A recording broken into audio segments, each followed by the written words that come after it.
గాంధీ భవన్ లో టీపీసీసీ అధ్యక్షుడు రేవంత్ రెడ్డి మాట్లాడుతున్నారు. లైవ్ లో చూద్దాం. ఇదే కాకుండా జై బజరంగ బలి అని హిజాబ్ విషయంలో, ముస్లిం రిజర్వేషన్ల విషయంలో విద్వేషపూరితమైన ప్రకటనలు చేసి ప్రజల మధ్యలో మతాల మధ్యలో చిచ్చు పెట్టడమే కాకుండా లింగాయత్ కులానికి సంబంధించిన సామాజిక వర్గాల మధ్యలో కూడా చిచ్చు పెట్టి కులాల మధ్యలో కూడా విభజన తీసుకొచ్చి కుట్రాపూరితంగానైనా కర్ణాటక ఎన్నికలలో నెగ్గాలి అని చెప్పి బీజేపీ మోడీ గారు ప్రయత్నం చేసిండ్రు. ఇన్ని రకాల ఒడిదుడుకులు ఒత్తిడుల మధ్య కర్ణాటక ప్రజలు విస్పష్టమైన తీర్పు 40 సంవత్సరాల క్రితం ఎంత బలంగా కాంగ్రెస్ పార్టీ ఉండేనో, ఎంత సంపూర్ణమైన అత్యధిక మెజారిటీ ఇచ్చి ప్రభుత్వాలు ఏర్పాటు చేస్తుండేనో, మోడీ కుట్రలను తిప్పికొట్టి కాంగ్రెస్ పార్టీని కర్ణాటక రాష్ట్రంలో సిద్ధరామయ్య, డీకే శివకుమార్ నేతృత్వంలో రాహుల్ గాంధీ గారు భారత్ జోడో యాత్ర సందర్భంగా ఒక గొప్ప తీర్పును ప్రజలు ఇచ్చారు. ఈ గొప్ప తీర్పును ప్రజాస్వామిక వాదులు, కవులు, కళాకారులు, సిద్ధాంతకర్తలు, బుద్ధిజీవులు, శాంతిని కోరుకునే వాళ్ళందరూ, వీళ్ళెవరు కూడా కాంగ్రెస్ పార్టీతో ప్రత్యక్ష సంబంధాలు ఉన్నవాళ్ళు కాదు. ఈ దేశంలో ప్రజాస్వామ్యం బ్రతకాలి, మనుగడ సాగించాలనుకున్న ప్రతి ఒక్కరు బయటకు వచ్చి స్పష్టంగా కర్ణాటక ప్రజల్ని అభినందించారు. కొంతమంది ప్రొఫెసర్లు ఆర్టికల్స్ రాశారు. ఎడారిలో వయాసిస్సులాగా ప్రజాస్వామ్యమే అంతరించిపోతుందేమో మోడీ, అమిత్ షా నేతృత్వంలో అనుకుంటున్నప్పుడు ఒక్క చల్లని గాలి వీసింది, ఎండ వేడిమి ఉక్కపోతగా ఉన్న సందర్భంలో ఒక చల్లని పైరుగాలి వీచింది అని చెప్పి ఒక మేధావి పత్రికలో రాయడం జరిగింది. ఆ మేధావులు ఎవరు? కాంగ్రెస్ పార్టీ నాయకులు, కార్యకర్తలు, సానుభూతి పరులు కూడా కాదు. వాళ్ళు ప్రజాస్వామిక పరిరక్షకులు. ఈ దేశం ప్రజాస్వామ్యయుతంగా బలహీన వర్గాలకు అండగా నిలబడే ప్రభుత్వాలు ఉండాలి అని కోరుకునేవాళ్ళు.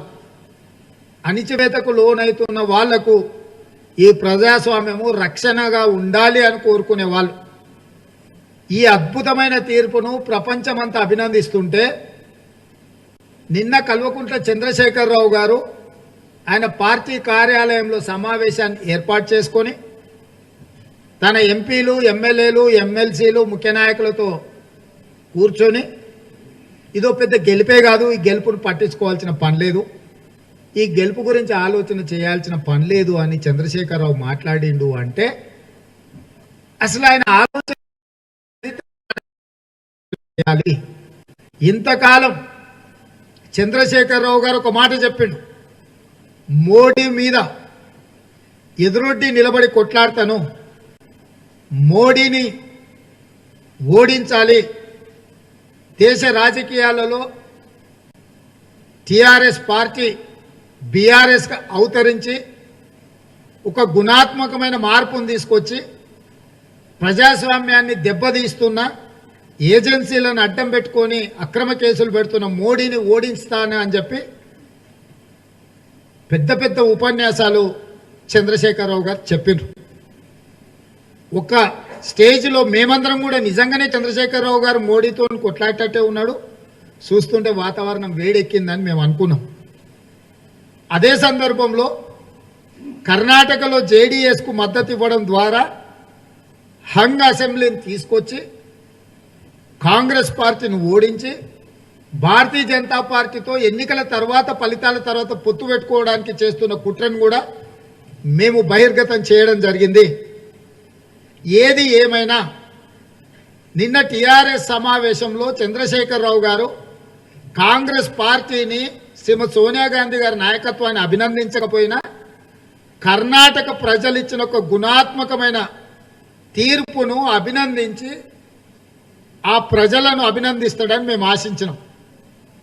ఎందుకంటే అన్ని రకాల ఒత్తిడులను ఎదుర్కొని నిలబడి అక్కడి ప్రజలు స్పష్టంగా ప్రజాస్వామ్యానికి అండగా నిలబడ్డారు. మా బద్ద వ్యతిరేకులు కూడా కర్ణాటక ప్రజలు ఇచ్చిన తీర్పును అభినందించారు. మమతా బెనర్జీ గారు అవును ఈ సందర్భంలో నరేంద్ర మోడీని ఎదుర్కోవాలి అని అంటే కాంగ్రెస్ పార్టీతో కలిసి పనిచేయాలి, అవసరమైన మేరకు మేము కాంగ్రెస్ పార్టీతో కలిసి పనిచేస్తామని కూడా వెస్ట్ బెంగాల్ ముఖ్యమంత్రి గారు మమతా బెనర్జీ గారు ప్రకటించారు. చంద్రశేఖరరావు గారి నుంచి మేము అదేం ఆశిస్తలేం, కాంగ్రెస్ పార్టీని అభినందించాలని కూడా మేము కోరుకుంటలేం. కానీ కర్ణాటక ప్రజలు ఇచ్చిన తీర్పును అభినందించి ప్రజలు ప్రజాస్వామ్యాన్ని కాపాడడానికి ఒక గొప్ప నిర్ణయం తీసుకున్నారు, తీర్పు ఇచ్చిందని చంద్రశేఖరరావు గారు చెప్పిన ఉంటే ఎవరైనా చంద్రశేఖరరావు గారిని అభినందించకపోయినా తిట్టుండే వాళ్ళు కాదు.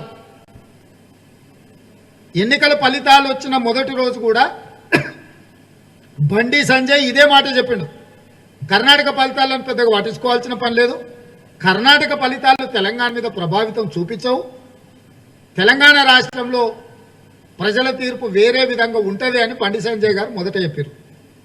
సరిగ్గా 4 రోజుల తర్వాత చంద్రశేఖరరావు గారు కూడా వచ్చి కర్ణాటక ఫలితాలైతే మనం పట్టించుకోవాల్సిన పని లేదు, ఆ ఫలితాలను పెద్దగా పరిగణలోకి తీసుకోవాల్సిన అవసరం లేదు, అక్కడ నరేంద్ర మోడీ గారి ఓటమిని గుర్తించడానికి కూడా చంద్రశేఖరరావు గారు మనసు ఒప్పుకోలేదు. అంటే దీన్ని బట్టి ఏమర్థమవుతుంది, భారతీయ జనతా పార్టీ భాషను బండి సంజయ్ విధానాన్ని చంద్రశేఖరరావు గారు నిన్న స్పష్టంగా సమర్థించిండు.